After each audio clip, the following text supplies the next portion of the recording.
ఇష్టంగా తినే కూరగాయల్లో సొరకాయ ఒకటి. ఇందులో నీటి శాతం అధికంగా ఉంటుంది. పందిరి సహాయంతో ఇది పెరుగుతుంది అన్న విషయం మనందరికీ తెలిసిందే. వ్యవసాయ భూమిలోనే కాకుండా ఇంటి పెరట్లో కూడా సొరకాయను సులభంగా పండించుకోవచ్చు. ఈ సొరకాయ సాగులో అధిక దిగుబడి సాధించాలంటే మీరు సేంద్రియ ఎరువులకు అధిక ప్రాధాన్యం అనేది ఇవ్వాల్సి ఉంటుంది.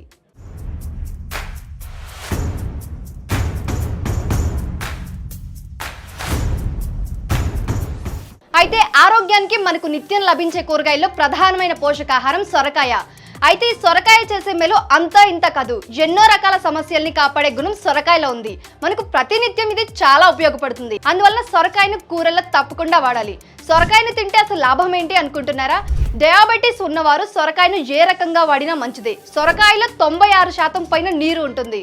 ఇందులో vitamin C, riboflavin, zinc, thiamine, iron, magnesium, manganese వంటి విటమిన్లు, ఖనిజ లవణాలు పుష్కలంగా ఉంటాయి. అయితే ఇన్ని పోషక విలువలు, ఇన్ని ఆరోగ్య ప్రయోజనాలు కలిగిన సొరకాయలో అధిక దిగుబడులు సాధించాలి అనుకుంటున్నారా? అయితే ఈ సొరకాయను ఎలా సాగు చేయాలి, ఎంత పెట్టుబడి అవుతుంది, ఏమేం ఎరువులు ఉపయోగించాలి, ఈ పంటను ఎలా సంరక్షించుకోవాలి, వాతావరణం మరియు నేలలు, ఖర్చులు మరియు లాభాలు, ఇలాంటి మరిన్ని విషయాలు ఈ వీడియోలో తెలుసుకుందాం. వీడియోని స్కిప్ చేయకుండా చివరి వరకు చూడండి. ఇప్పుడే మన ఛానల్ని కొత్తగా చూస్తున్నట్టయితే సబ్స్క్రైబ్ చేసుకోండి. పక్కనే ఉన్న బెల్ ఐకాన్ని కూడా ప్రెస్ చేయడం మర్చిపోకండి. తద్వారా మన ఛానల్ ద్వారా వచ్చే అప్డేట్స్ మీకు వెంటనే చేరుతాయి. ఇంకా లేట్ చేయకుండా వీడియోలోకి వెళ్ళిపోదాం. హాయ్, హలో, నమస్తే. Welcome to freedom farming Telugu channel. నేను మీ శిరీష కందుల. సాధారణంగా సొరకాయని ఆనపకాయ అని కూడా పిలుస్తారు. పొట్టిగా గుండ్రంగా ఉండేదానిని ఆనపకాయ అని, సన్నగా పొడుగ్గా ఉండేదాన్ని సొరకాయ అని పిలుస్తారు. ఇందులో ఆనపకాయ లేదా సొరకాయను ఆంధ్ర, తెలంగాణ ప్రాంతాల్లోని రైతులు విరివిగా పండిస్తున్నారు. ఈ రెండు కూడా ఒకే రకమైన జాతికి చెందినవి కాబట్టి ఒకే రకమైన గుణాలను కలిగి ఉంటాయి. దీనిలో 90% పైన నీరు ఉండటం వల్ల తొందరగా జీర్ణం అవుతుంది. సొరకాయ సాగును 3 పద్ధతుల ద్వారా సాగు చేయవచ్చు. పై పందిరి పద్ధతి, అడ్డు పందిరి పద్ధతి, బోదల ద్వారా నేల మీద పండించే పద్ధతి. మొక్కల మధ్య 3 అడుగుల దూరము మరియు వరుసల మధ్య 6 అడుగుల దూరం ఉండేలా విత్తుకోవాలి. 1 ఎకరం పొలంలో 600 నుండి 800 గ్రాముల వరకు విత్తనాలను విత్తుకోవాలి. విత్తుకోవడానికి ముందు విత్తన శుద్ధి చేసుకుంటే వివిధ రకాల తెగుళ్లు పంటను ఆశించకుండా ఉంటాయి. ఈ పంటకు నీటి అవసరం చాలా ఎక్కువ. పంట పూత దశలో ఉన్నప్పుడు ప్రతిరోజు నీరు అందించడం వల్ల సొరకాయ ఆరోగ్యవంతంగా అధిక నాణ్యతతో పెరుగుతుంది. ఇంకా డ్రిప్ ఇరిగేషన్ ద్వారా పంటకు నీరు అందిస్తే నీరు కూడా వృధా అవ్వకుండా ఉంటుంది. అయితే తరచూ అలసటగా ఉన్నవారు సొరకాయ తింటే త్వరగా కోలుకుంటారు. 100 గ్రాముల సొరకాయలో కొవ్వుల శాతం కేవలం 1 గ్రాము మాత్రమే ఉంటుంది. ఇంకా కొలెస్ట్రాల్ కూడా చాలా తక్కువ. అందువల్ల ఇది గుండెకు చాలా మేలు చేస్తుంది. సొరకాయలో పీచు పదార్థం చాలా ఎక్కువ ఉంటుంది. అందుకే ఇది మలబద్ధకం నివారించడంలో మేలైనదిగా చెప్తారు. ఆయుర్వేదంలో సొరకాయ విశేష ప్రాధాన్యతను సంతరించుకుంది. ఇంకా ఇది జీర్ణక్రియకు తోడ్పడుతుంది. ఇంకా గ్యాస్ సమస్య ఉన్నవారు, ఫైల్స్లో బాధపడేవారు సొరకాయ తినడం చాలా మంచిది. ఇంకా బరువు తగ్గాలి అనుకునేవారు కూడా సొరకాయను ఉపయోగించవచ్చు. ఇప్పుడు సొరకాయ సాగుకు వాతావరణం ఎలా ఉండాలి అని చూద్దాం. సొరకాయ సాగుకి మితమైన వెచ్చని వాతావరణం అవసరం. 26 నుండి 28 డిగ్రీ సెల్సియస్ వద్ద మంచిగా ఉంటుంది. వాతావరణంలో తేమ శాతం కూడా ఉండాలి. అప్పుడు మాత్రమే మనకు సొరకాయ పంట మంచిగా దిగుబడి వస్తుంది. ఇప్పుడు అనువైన నేలలు ఏంటి అని చూద్దాం. సొర సాగుకు మంచినీటి పారుదల ఉండి సేంద్రియ కర్బన పదార్థం అధికంగా ఉండే ఇసుకలోమి నేలలు, నల్లరేగడి నేలలు, ఎర్ర నేలలు, బంకమట్టి నేలలో దిగుబడి అధికంగా వస్తుంది. పొలంలో మురుగునీటిని సులువుగా పారద్రోలే చర్యలను చేపట్టాలి. లవణ శాతం ఎక్కువగా ఉన్న నేలలు మరియు నీరు ఇంకకుండా నిల్వ ఉండే నేలలు పనికిరావు. భూమి pH విలువ 6.5 నుండి 7.5 వరకు ఉండాలి. ఇప్పుడు నేల తయారీ పద్ధతి గురించి చూద్దాం. విత్తనం వేసే ముందు లోతు దుక్కులు దున్నుకొని నేల వదులుగా అయ్యే వరకు దమ్ము చేసుకోవాలి. చివరి దమ్ములో 1 ఎకరానికి 8 నుండి 10 టన్నుల పశువుల ఎరువును వేసుకొని కలియ దున్నుకోవాలి. ఇప్పుడు విత్తన శుద్ధి పద్ధతి గురించి చూద్దాం. విత్తనానికి ముందు ట్రైకోడెర్మా విరిడే 4 గ్రాములు లేదా సుడోమోనాస్ ఫ్లోరోసెన్స్ 10 గ్రాములు 1 కిలో విత్తనాలతో కలిపి శుద్ధి చేసుకోవాలి. తద్వారా విత్తనాలకు వ్యాపించే వ్యాధులను అరికట్టవచ్చు. ఇంకా మొలకెత్తడంలో అడ్డంకులు కూడా తొలగిపోతాయి. అయితే పొలంలో నీరు నిల్వ ఉండకుండా జాగ్రత్తలు తీసుకోవాలి. పంట విత్తిన 50 రోజుల తర్వాత దిగుబడి రావటం మొదలవుతుంది. కాయ బరువు 1 కిలో ఉన్నప్పుడు మాత్రమే హార్వెస్ట్ చేసుకోవాలి. పంట కోతను సరైన సమయంలో చేపట్టలేకపోతే వేరే ఎదుగుతున్న కాయలపై ప్రభావం పడి వాటి ఎదుగుదల కూడా నెమ్మదిస్తుంది.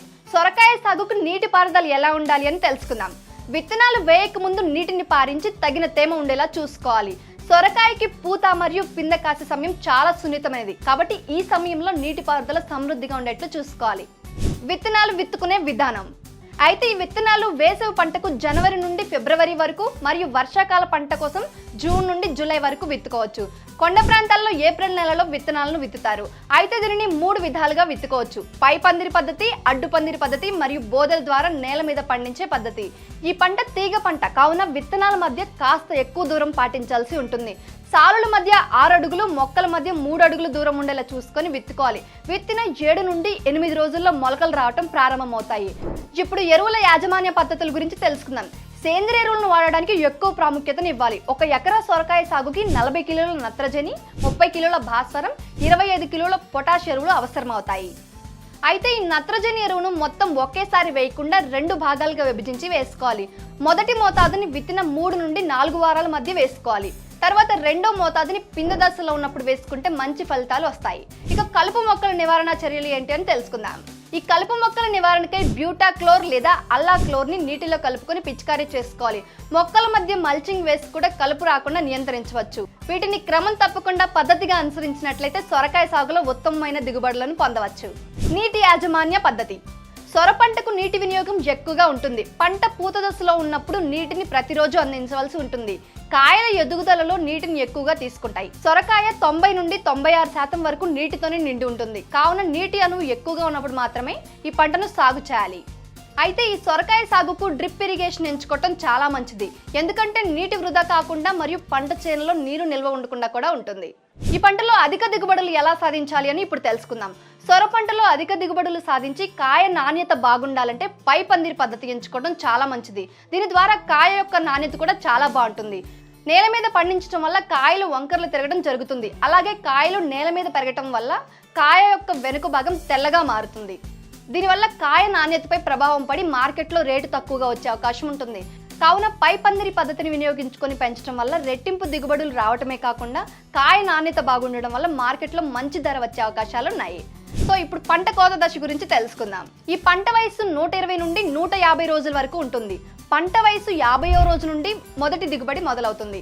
కాయ యొక్క బరువు 800 గ్రాముల నుండి 1 కిలో బరువు మధ్యలోనే పంట కోత చేయాలి. ఈ బరువు ఉన్న కాయలు మార్కెట్కి అనువైనవి. పంట కోత సరైన సమయంలో చేపట్టలేకపోతే వేరే ఎదుగుతున్న కాయలపై ప్రభావం పడి వాటి ఎదుగుదల కూడా నెమ్మదిస్తుంది. 1 ఎకరానికి సగటున 10 నుండి 12 టన్నుల వరకు దిగుబడి వస్తుంది.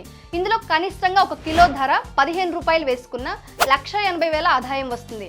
దీంట్లో విత్తనాలు, ఎరువులు, డ్రిప్, కూలీ ఖర్చులు అన్నీ కలిపి 1 ఎకరానికి 80,000 రూపాయల పెట్టుబడి ఖర్చులు తీసేయగా 1 లక్ష వరకు రైతుకు నికర ఆదాయం వస్తుంది.